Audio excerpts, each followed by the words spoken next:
Hi, so this is Maggie, and this is my tiny house, and I just wanted to show you around. It is small.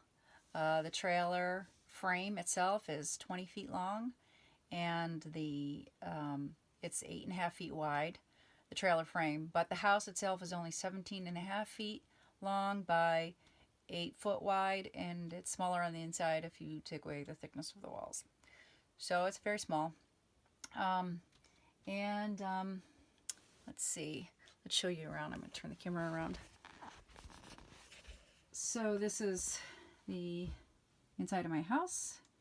And this is, the floor is a pergo floor, actually. Everybody asks about that, and I really like it. I think it's called Inspiration. I can't remember. It's been a while since I put it down. And it's my dining room area. Both of these lift up, and you can put stuff under them. I have sweaters and stuff and linens in one. This wood stove is from France. It's a Myris wood stove. It's very cool. It's about 100 years old. It's an antique, and I had the inside rebuilt because it was kind of useless until I did that. I had to get that remade. Come back around here and show you a lot of snow out there, so it's really glary. These are my closets. I have two big closets on both sides. And I built the house with a partner. We're not together anymore, but he still lives like near me, and we're still friends and everything. So I assumed that we were going to have, like he was going to have one side and I was going to have the other side. But I ended up turning this side into, now I live in the tiny house alone for the most part. And this is like my coat closet on this side. And on the other side, oh, there's my door. That's a real portal. It's a real brass portal here. Those are called dogs. And on this side is my regular clothes closet. A little messy. And let's see, I have my clock up there. Oh, I'm gonna come back around this side. These are my books. That was the hardest thing about starting to live in a tiny house, was giving up all the books. I had to give up like 15 boxes of books, and that was really hard. That was like one of the hardest things I did, because I like to read, and it was just kind of, it's difficult. If you like to read, you know what I mean. Now I have a lot of things on Kindle, unless I really want it in like a hard copy kind of thing. This is, a lot of these books are like kind of reference books, like places I want to go, travel books, and stuff like that. I like languages. These are my language books, like dictionary books. But I'm really not fluent in any one of them, really. I've been to Greece, and I've traveled a lot, but there's some places I haven't gone yet. I'm into sailing, as you guys might know. Well, actually, I don't think you know yet, but yeah, I have a sailboat, and I will take you on that later on. And let's see, I'm into Japanese stuff a lot. I'm really into Japanese stuff. This is the sofa, and my cat, that's my cat bed on the sofa. But basically, when guests come over, I take it off. Underneath the sofa is storage, and that is a lot of storage. And that's actually one of my paintings. That's my cat up there on the top step. Well, that piece of wood there is, I'm going to do something with it. I just haven't gotten to it yet. I'm not quite finished with everything yet. Behind this crystal, underneath the stairs, is my cat litter box. So he can go in there, and it's not in the way. Let's see here.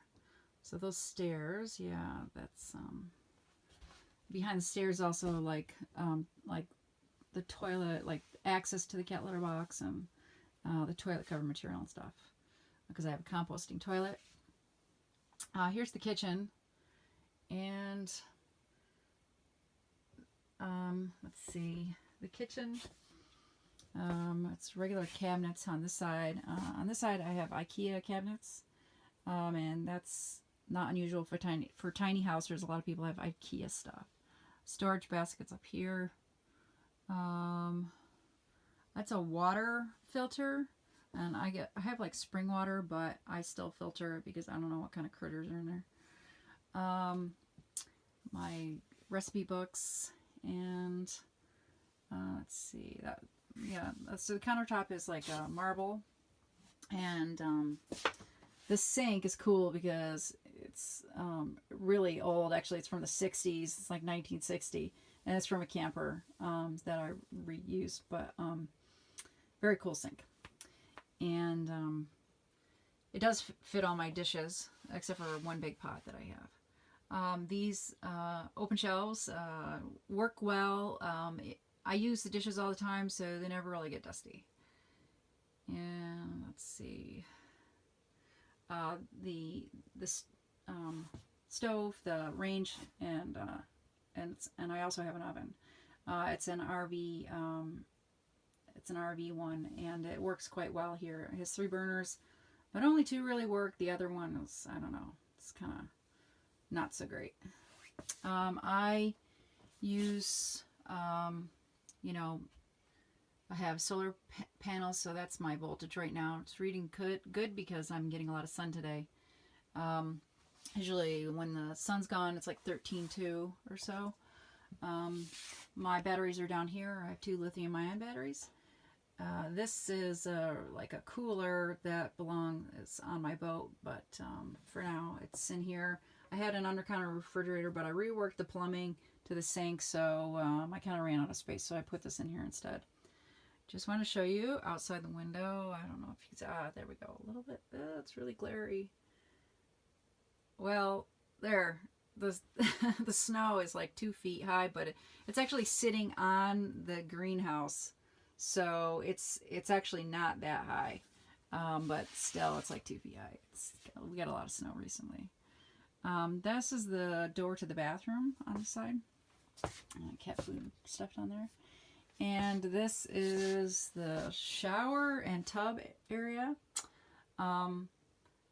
The tub is fiberglass and epoxy. It's a Japanese style tub, so I have used it before. I haven't used it lately though. But so it's up fiberglass up to kind of like here or so, and then it's epoxied all the way up to the top. So that's for, you know, like guys that have like, you know, that are kind of taller, because the tub is off the floor like a little bit. So if I have a guy over here, you know, like he can fit in the shower.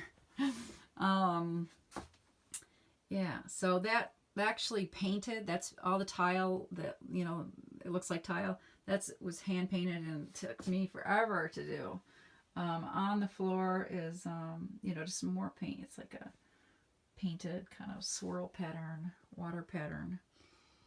And let's see. Okay, so this is my water heater, which the reason why it's in here now is because the last one died because it froze, because the cold air was coming down and freezing it. So actually I have to be able to take that little chimney off there whenever I'm done using it in the winter, which is a real pain. So you know, the one I had was like $500, so which is not really a lot when you think about most water heaters, or, you know, some water heaters are like $2,000. But for me, it was a lot of money, and it was in the doghouse, and it was like really, it just froze like the first, you know, as soon as it froze outside, it froze. Like it came down and it was like a little refrigerator. It was terrible. It just froze everything. And I ruined it immediately. I didn't even get a season out of it. So I brought the smallest one I could, the most inexpensive one I could, and I, you know, brought it in here and had to rework the plumbing for it. This is a composting toilet, and it's just a bucket. And then the composting piles are outside.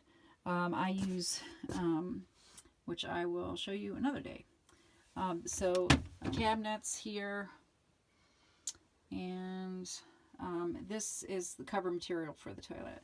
And it works really well, believe it or not, and you can have it like sitting in the living room if you have enough cover material over top, and you won't smell anything. It's pretty amazing. Let's see. Let's take you upstairs. My kitty. Here's Mommy's kitty.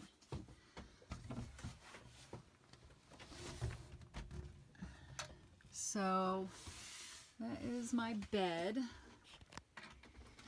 and it's a futon on a frame. The reason why I put it on a frame was because I was having problems with the underside of the futon getting mildewy on my flooring. And speaking of flooring, my flooring is from Japan. It's called tatami mats. And let's see, I think I can zoom in. Can you see that? It says Nagasaki, Japan. So these are from Japan, and they have a rice core, like a rice straw core, and then over top of them was like a rice straw as well. And then they had this border on them.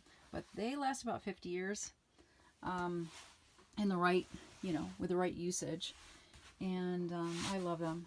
They're really heavy actually, and I probably wouldn't have bought them if I'd known that I was going to be in this tiny house, or maybe I would have gotten the cheaper ones, which have like a foam on the inside. But these are like the real ones. So this is my tea room side of. You're getting a little preview here, and I meditate here like every day. And the reason why I call it my tea room is, and then also my art stuff. So this is my art studios portion of it. The reason why, boy, the light is bright.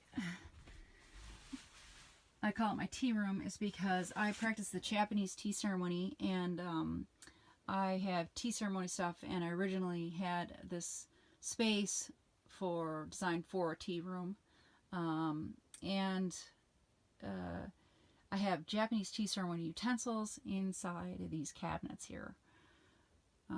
These are singing bowls, and this one is from Nepal, and I actually got that in Nepal. And this one is from Tibet, but I didn't get it. It was gotten in the States, so. And I don't know where that one's from.